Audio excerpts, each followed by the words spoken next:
chronic condition.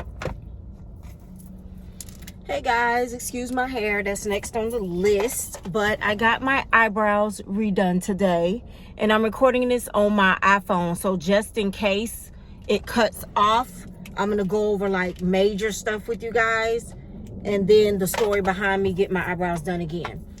So majorly, if you're gonna buy a numbing cream, you can get tattoo numbing cream anywhere. You can Google it, you can look it up. There is no one specific good kind. So far, all the ones I've seen have up to 10% of the numbing agent in it. So if you find 3 or 4 numbing creams and they have like all 10% and they're different prices, don't pay more for something you don't need to pay more for. Mine were fading in the front area, which is why I wanted him to go back in. They were fading in the front. I made him go back in a little deeper and darker. You don't want to get straight black ink, women of color, because they say the straight black ink will, once it heals over a couple of years, it will leave a greenish hue. I've never had that problem. I've always done black and brown. I do more black than brown, but I do a deep brown, like a dark brown. I've never had a problem with them looking green or anything like that. The numbing cream you want to put on for at least 2 hours ahead of time. I put mine on an hour before and I still kind of felt it, so that wasn't enough. You want to put it on at least 2 hours ahead of time.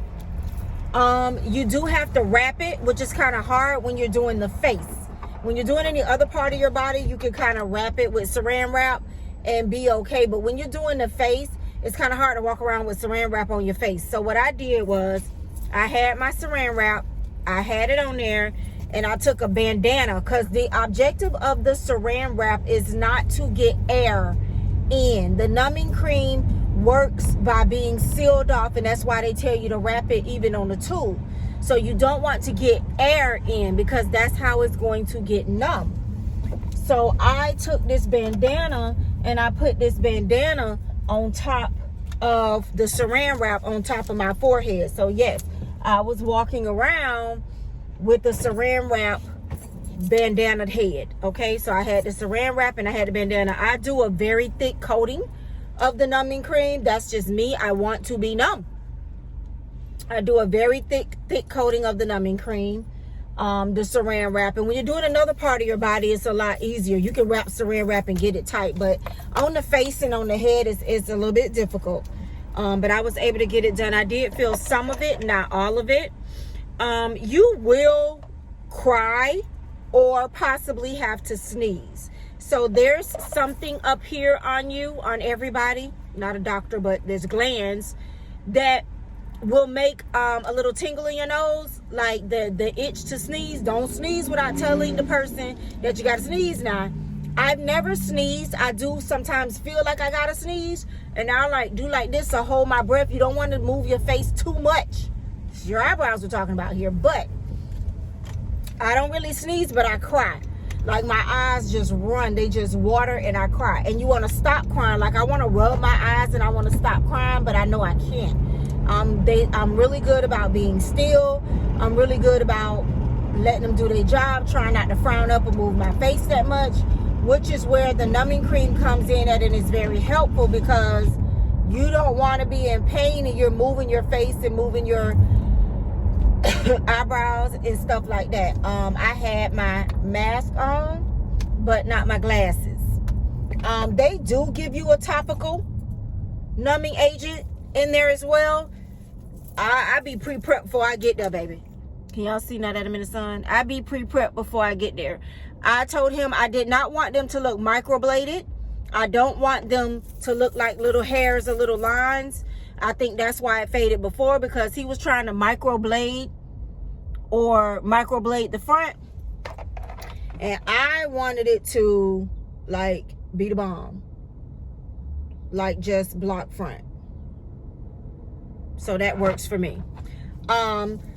Usually I don't have to get anything. I don't feel like I have to get them touched up for like 3 or 4 years, 5 years. Mine hold up really good, but for some reason the front had faded, and I've only had them done, when the last time I did the eyebrow video, I had them done a year a year and a couple of months ago. I'm like, no, that's too quick. You're going to do, he needs to touch him up.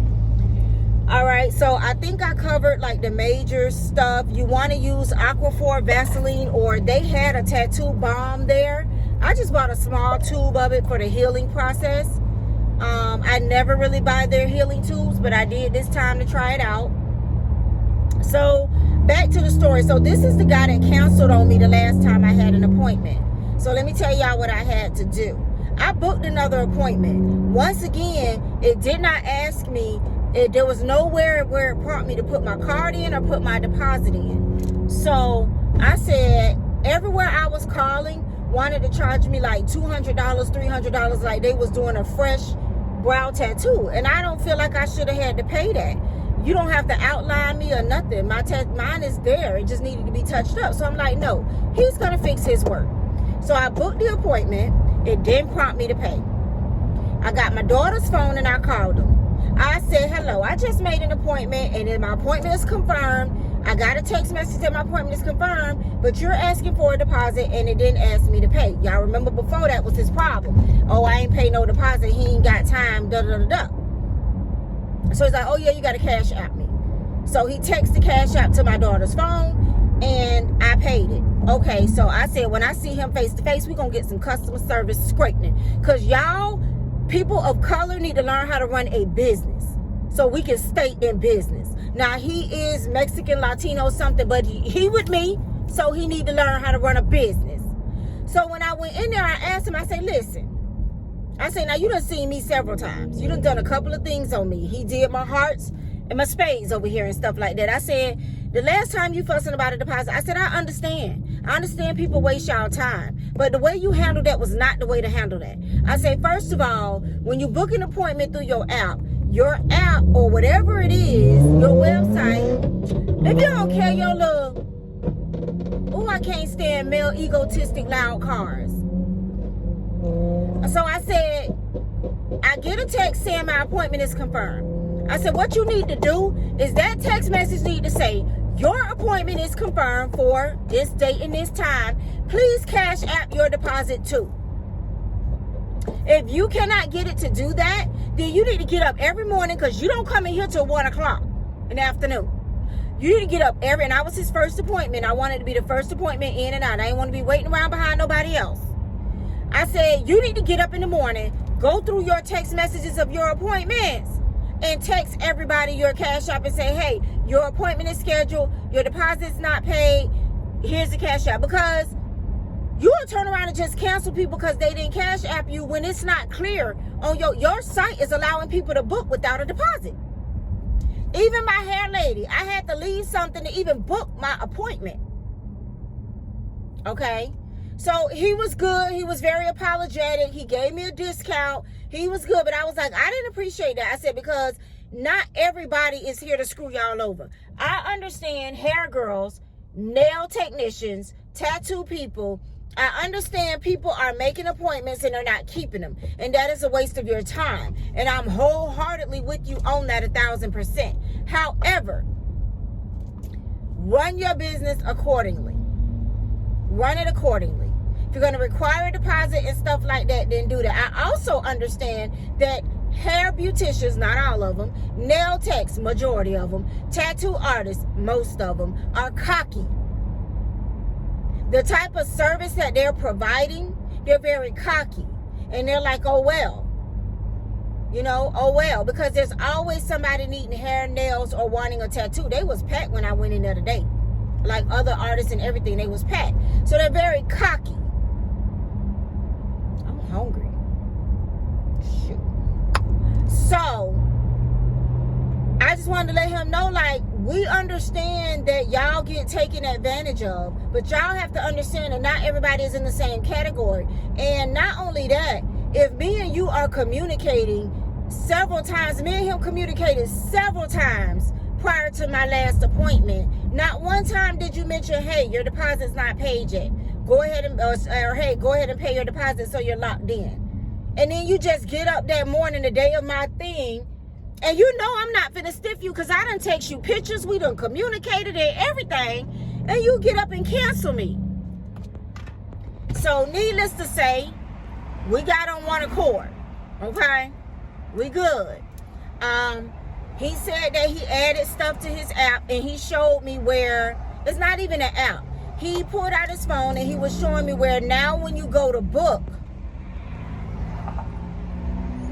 the appointment, you still have to hit more though. Like it'll still let you book without paying, but if you hit more, like it gives you like, please cash out your deposit to, and it has his cash out, and then it says the address, the location, the like wear a mask stuff. But it's not if you were new to booking an appointment with him, you would miss it. I'm gonna just put it like that. If you were new to booking an appointment with him, you would miss it. But it is what it is. I can't make nobody do nothing. I just told him that wasn't the way to do it, and that, you know, I know that they don't care about clientele. Tattoo artists most of the time don't care about clientele. Tattoo artists are not like hair and nails and makeup where they need you to keep coming back. They don't have to have a clientele. People are always going to want to get tatted or pierced. I get it. But I hate to see our people not running a business the way it should be run. And this is why we cannot be successful, and it needs to change. But